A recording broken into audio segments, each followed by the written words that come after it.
Hey, hey, hey, good morning. Center for Spiritual Living, Palm Desert, and friends all over this beloved earth. Buenos dias. It is a good day to be together. This is Friday, which means it is Life on Love. And as always, the commitment of the show, what we're up to is to create a greater life in all the glorious ways that it shows up. So I am grateful to be the host of this Friday program, to launch us, to leap us into the weekend. And more than that, though, is to have an experience of breakthrough somehow, in some subtle or overt way, that we all become a little more ourselves, our true selves. We become a little more expressed, loving, compassionate, kind, understanding. All those good words that we like to use so much, all those good words, that we become more of that. So welcome. So glad you're here for the next few minutes while we dive in. Got a couple excerpts that I want to share with you from 365 Science of Mind by Ernest Holmes. You know, it's November 13th, which is wild enough in and of itself, which puts us 13 days, just under 2 weeks away from Thanksgiving. And I've certainly matured my idea around Thanksgiving over the years. You know, it's not that the old way was bad. It was always family and food. Two beautiful, extraordinary things, family and food. Get together with aunts, uncles, cousins, brother, sister, mom, grandparents, you know, the whole nine, and watch football, stand around the fire, play pool with my grandpa and my uncles and cousins, everybody. I mean, we'd just be huddled around that pool table for hours and hours, anticipating, with great anticipation, that call from up the stairs. Who knows what the call is? Dinner! So we'd show up, you know, sometime in mid to late morning and play. You know, we'd watch football, throw the football around outside, horse around, play pool, play other games. You know, the games would change from when we were, you know, kids, all the cousins running around, the little rugrats, to, you know, as we got older, tackle football and more pool and things like that. But it was always family and food. And just the smells in the house, I think we can all, a lot of us can resonate with that. I certainly know I grew up blessed by family, and the smells that, you know, going upstairs just to check in or get a soda or whatever it was, and going up those stairs, and the higher and higher up the stairs with each step, the smells from the kitchen became more obvious and more potent. And always, you know, there's kind of a beehive in the kitchen. And in my family growing up, it was, you know, the women of the family, led by our matriarch, my grandma. There was a buzz in the kitchen of people preparing different things, and I never knew quite who was doing what. I just kind of walked through and give my grandma a kiss, give my mom a hug, kiss, you know, aunties. But there was always kind of a beehive feeling to it. And right at the center of it was my grandmother, and she just recently turned 98 last month.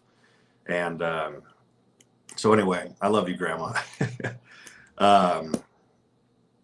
But she was always at the center of it, you know, basically minding the turkey. You know, she was the one I remember opening that oven door. And I didn't know I was going to talk about all this morning. What a great trip down memory lane for me. My heart feels really open. Every once in a while, I just remember my grandma bending down. I think we even have pictures of it somewhere. I'd have to get in touch with my mom.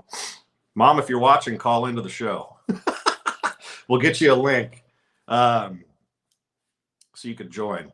But my grandma bending down to, you know, what's going on with that turkey. And then, you know, of course, we had the green beans and stuffing and, you know, everything else that was going on. But so that was my idea of Thanksgiving. And of course, we'd always, before the meal, you know, we'd create this massive circle around the dining room and the living room area, which led right into the kitchen.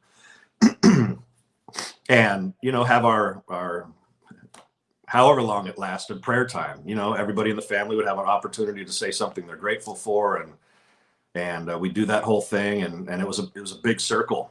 It got smaller as we grew up, and people, started having their own families and things like that. But every family gathering, we always did that big circle. And those are my memories of Thanksgiving, family and food, and the joy that came out of that, and how blessed I'm aware. I'm aware of how blessed I was and am growing up. And now, when I say I've matured, it doesn't mean, again, anything is wrong with what before, but, I think Thanksgiving is more of just like Christmas, we talk about Christmas being an amassing of Christ, of the anointed one, of the anointing, of being aware that we are anointed. We talk about Christmas being an amassing of that time, or more, if you look at it, just the word más in Espanol, in Spanish, más, more Christ. That's what Thanksgiving has become for me. It's a season, and we want I think the ultimate idea of it is to be a lifestyle. That's what we want, a lifestyle of Thanksgiving. So that's what I want to share with you today. I want to share with you today's excerpt from Science of Mind 365, which is called Communion. But before we get into that, I'd like to get into November 1's excerpt from the book 365 Science of Mind. It's entitled Thanksgiving. And so my invitation to each one of us today, as we explore life on love, is that within love, to amass, or más, more Thanksgiving during this time. Something every day to be grateful for. I've got the blessing of playing a round of golf later this afternoon.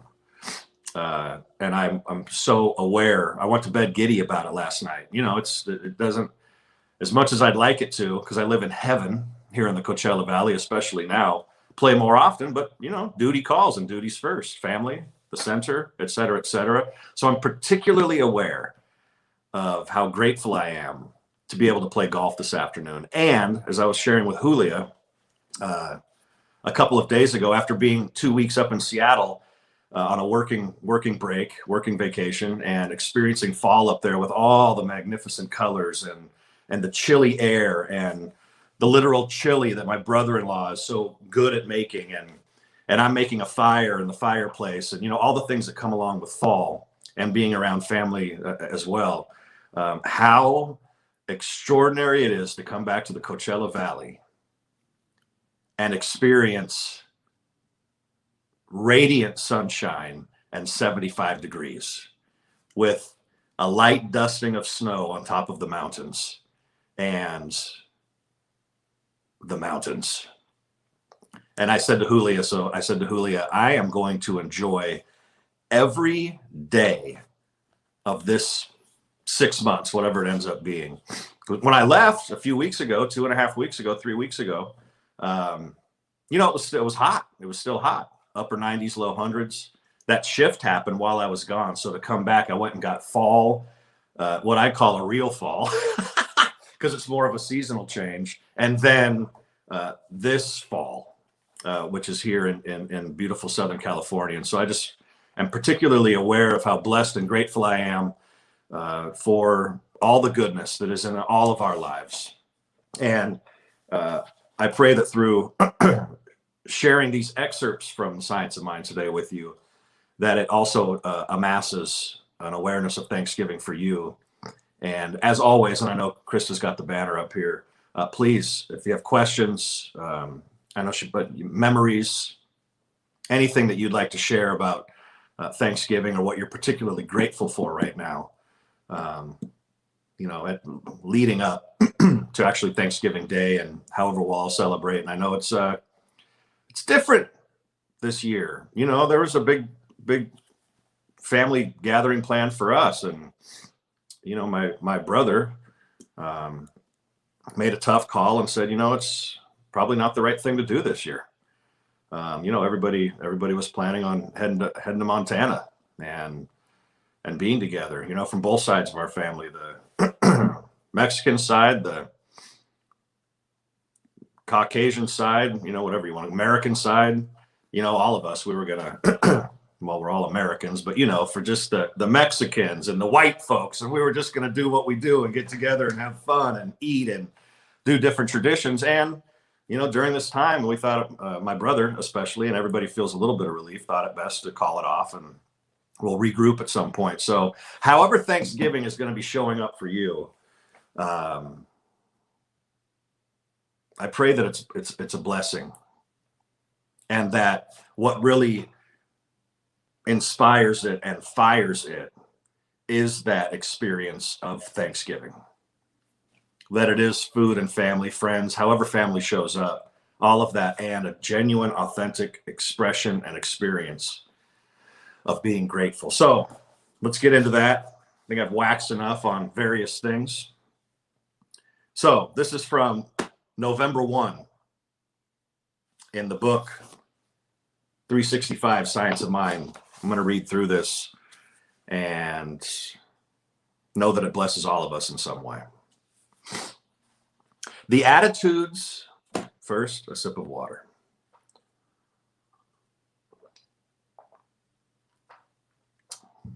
Or a few gulps. The attitudes of praise and thanksgiving are salutary.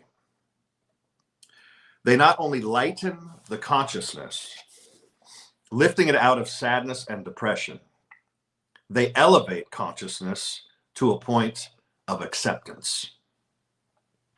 Praise and thanksgiving are really attitudes of recognition.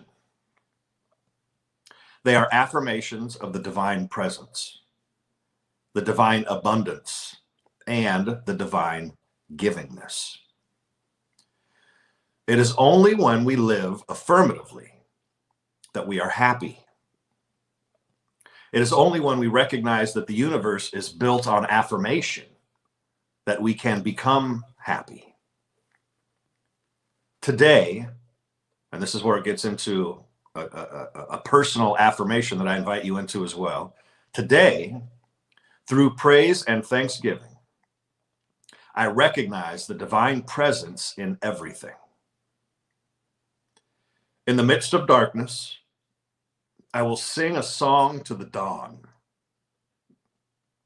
For I know that the eternal light dissipates all darkness.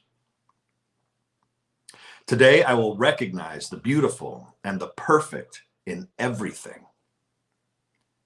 I will call it forth with praise and thanksgiving, blessing the spiritual reality back of all things. And then a final quote from the book, Science of Mind. Gratitude is one of the chief graces of human existence and is crowned in heaven with a consciousness of unity. And what we know about heaven is that heaven can be created in the here and the now. That's where heaven really exists, or doesn't. But Ernest Holmes is giving us an equation, if you will, a pathway, directions of how to experience heaven now.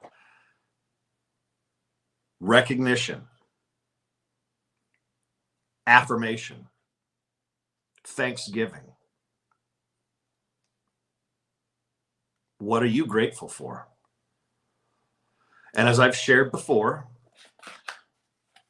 gratitude can be a twofold. One is something to be thankful for, that we're grateful for, that has happened already.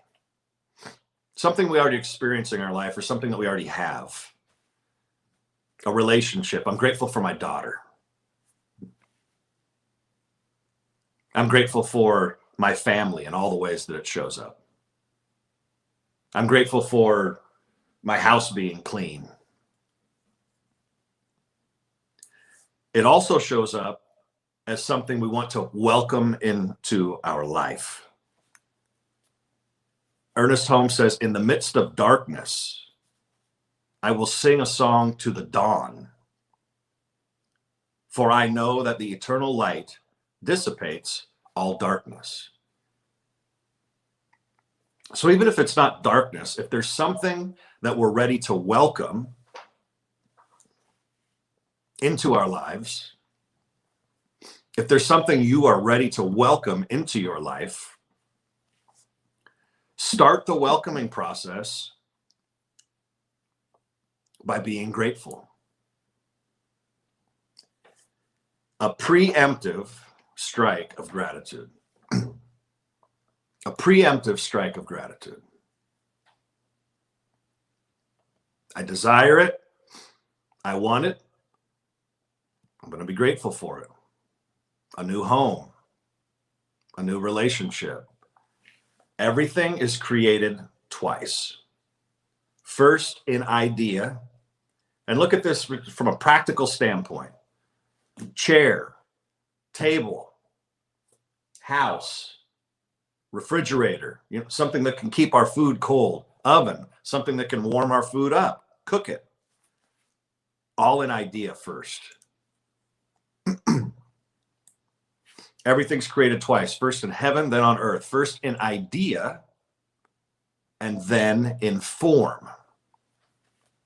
So if you can conceive of an idea and be grateful for it and espouse it in that way, you can demonstrate it in form. And that's an equation as well. So, twofold. I'm grateful for that which I already have. I'm blessed in so many ways with what I already experience.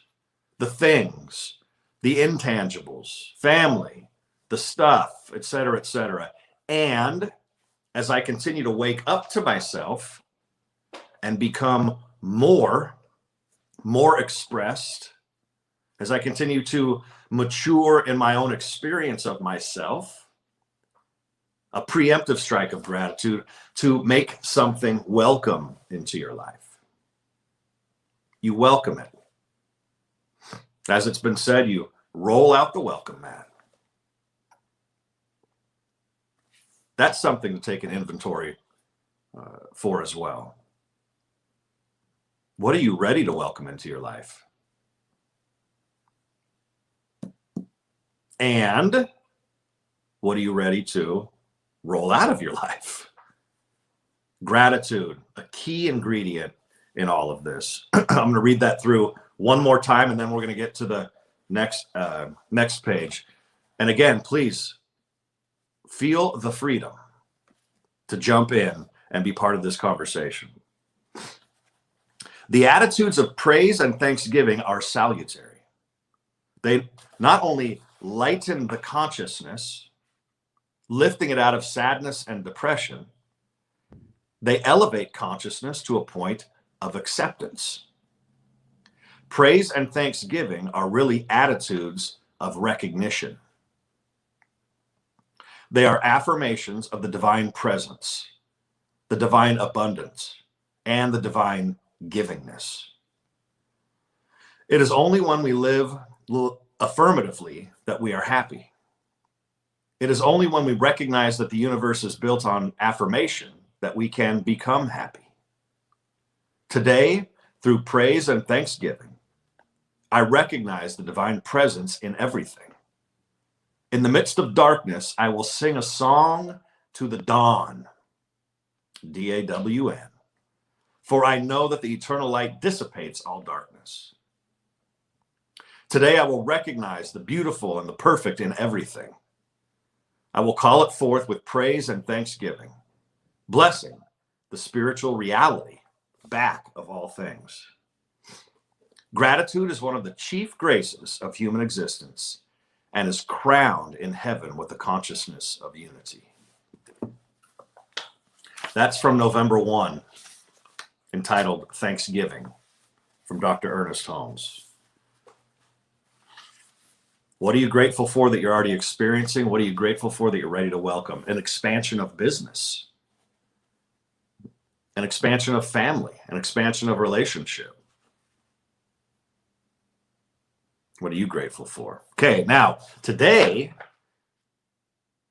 is called Communion, November 13. I'm sure I've got that right. It is November 13, right? Must be. We just celebrated all of our veterans here in the States on Wednesday. Thank you all for your service. Much love. November 13th, Friday the 13th. Was there ever a good time to go back and watch that movie, the original, Friday the 13th? It's been a long time since I've seen that one. It's Friday the 13th. Today is called communion. There is always a silent communion going on between the individual soul and the invisible presence. Just that first line. There is always a silent communion going on between the individual soul, that's you and I, expressed, and the invisible presence, which is all life, what many call God. What I more and more simply enjoy referring to as life with a capital L, because that capital L means something. It means the totality of things. Uh-oh, somebody put a link for Friday the 13th. I'm not sure. Ren Star. Friday the 13th. Thank you. There is always a silent communion going on between the individual soul and the invisible presence. This communion should become a conscious union with the self, with the overself. So he's simply saying the same thing. This communion or union should become conscious. Make it a conscious exercise. It's always happening anyway. Let's make it conscious. We bring it, there's a greater liberation when we make it conscious. How do we make it conscious? Through gratitude. This communion should become a conscious union with the self, of the self, with the overself, of the mind with the spirit, of the personal with the impersonal. Now, these are only different names for the same things. The individualized expression of life and the whole of life, all of life, where all of life comes from, the one source, the one presence, the one power, the same intelligence that created the same pattern of a cell, protons, electrons, neutrons moving around a nucleus, as the planets rotating around a sun. It's the same pattern. It's magnificent. That's the intelligence. So it's the individual self with the self from which all things come. The oversoul, life, capital L, life. That thing that's way smarter than you and I, but through which we experience and intuit intelligence to the extent that we inquire into it and give thanks for it. As the artist communes with the essence of beauty and gives birth to form through this communion, so our minds should commune with the presence of God, or life. This communion should arise from an awareness of the divine presence. Again, we're simply being invited into an inquiry, an adventure, an internal adventure. Just like I love Indiana Jones, and my 7-year-old daughter, she loves Indiana Jones. It's adventure, with all the obstacles and the the figurings out, what does this place mean? And again, studying ancient language and history and these types of things. What is it leading us to? Which is, what was it? The third Indiana Jones, the search for the Holy Grail of our own heart. And that adventure, we can look at it as a spiritual adventure. What are the clues?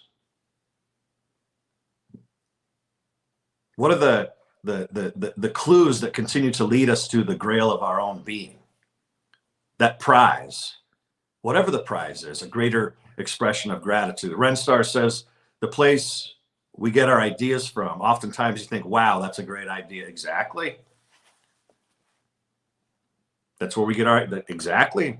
And an idea is a grail. We're in the car the other day, and Mila was saying, you know what, a couple things I want in life. I want to have a private plane, and I want to have a what does she call it? A modern mansion. I said, I love that, babe. How are you going to get there? You know, those things take some, you know, some resource in order to sustain them and acquire them. What are you going to do? She's like, oh, I'm not going to think about, you know, I don't know. We'll see. I said, well, you know what? Think of a great idea.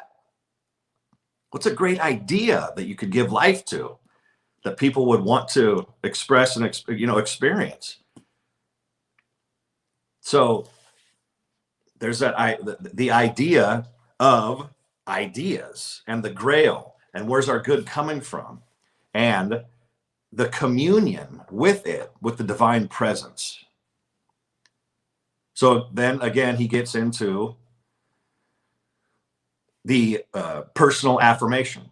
Today, I commune with the Spirit. In nature, I see the Spirit manifest, and in everyone I meet, I shall commune with the living Christ. The divine presence in ourselves. The living Christ. Again, Christ is simply, it's not Jesus on the cross, it's our anointing. It's our truth. It's the fundamental truth of who we are, which is wholeness, which is that we are already anointed, that we were born into original blessing and not original sin, that we're whole already, always have been, always will be. Today, I commune with the Spirit. In nature, I see the Spirit manifest, and in everyone I meet, I shall commune with the living Christ, the divine presence, sensing its perfection, realizing its beauty, and being consciously aware of its love. Today, I hold silent communion with that invisible presence that peoples. Today, I hold silent communion with that invisible presence that peoples the world with the manifestation of its life, its light, and its love. The greater the consciousness of good, of life, the more complete must be the realization of the true self, the divine reality. Communion, an experience of a conscious union with where we come from. It actually becomes quite simple that we didn't just show up here out of nowhere. There's an intelligence, however vast and great the mystery is, there's a tremendous amount of indication that we come from an extraordinary presence, a power, life, from a love that is my life, that is your life, life on love. Back to the first statement. There is always a silent communion going on between the individual soul and the invisible presence. It is from that invisible presence that we gain our sustenance. It is through thanksgiving that we become even more aware of that invisible presence. And we become even more aware of our individual soul expressed from that invisible presence. And that it is for you and for your life. Back to this idea of thanksgiving. If there is a place where you are struggling, if there is a place where you feel depressed, alone, the attitudes of praise and thanksgiving are salutary. They not only lighten the consciousness, lifting it out of sadness and depression, they elevate consciousness to a point of acceptance. We want to be elevated today. Let's be grateful. We want to be elevated today. Let us begin now celebrating Thanksgiving. When the day itself comes, food and family, joy in whatever way it expresses itself. But through the entirety of this season, Mass, Thanksgiving, Thanksgiving Mass, more Thanksgiving, an amassing of Thanksgiving, an experience of Thanksgiving, an expression of Thanksgiving that lifts us to see with new eyes. Grateful for what we already have, grateful for what we are welcoming. That is my sharing with you this morning on this glorious Friday. Life on love. Grateful to leap into the weekend by having this time that we share together. Let's see, what is meant by a place of acceptance? That whatever we've been, thank you, Bucky, whatever we've been in resistance to, we can now actually come to a place of acceptance for, and in acceptance, it transforms the thing that we've been resisting into something that either is dismissed and goes away or becomes a blessing. But whenever we're in a confrontational relationship with something, if we're in an adversarial relationship with something, we lock it in as much as we do as if we're in a life-giving relationship with something. So acceptance moves an adversarial relationship from, okay, this is the way this is, to it's either going to be transformed or that relationship will go away. And what we have control over is this right here, ourselves.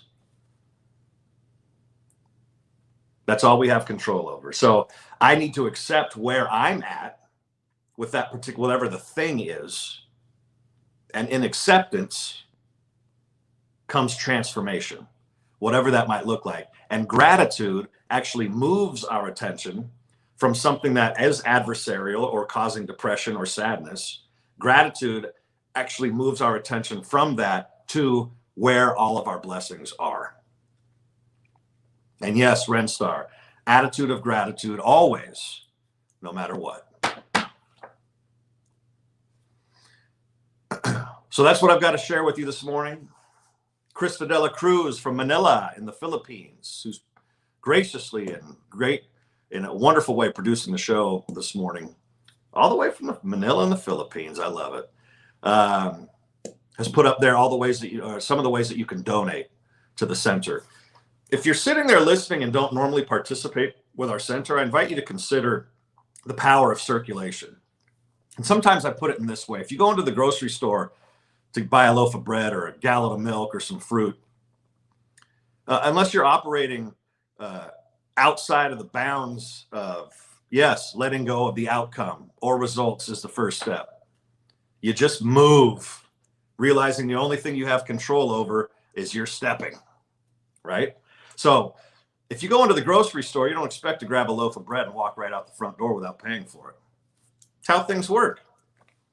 Goods and services are how we circulate here. So if you've been with us and you're feeling good about some of the spiritual food that you received, I invite you to circulate in whatever way you can. But it's a powerful way to express gratitude as well.